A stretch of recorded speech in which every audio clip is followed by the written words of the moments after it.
How to receive Bitcoin on a UnoCoin wallet. Are you guys facing issue to receive Bitcoin in your UnoCoin wallet? If that's so, then this video might help you out. Without further ado, let's get started. To receive Bitcoin in your UnoCoin wallet, open the app and log in.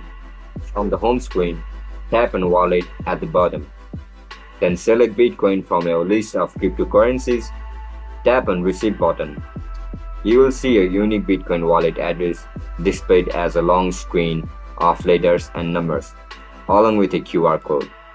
You can copy this address or share the QR code with the sender. Once the sender transfers Bitcoin to this address, the funds will appear into your UnoCoin wallet.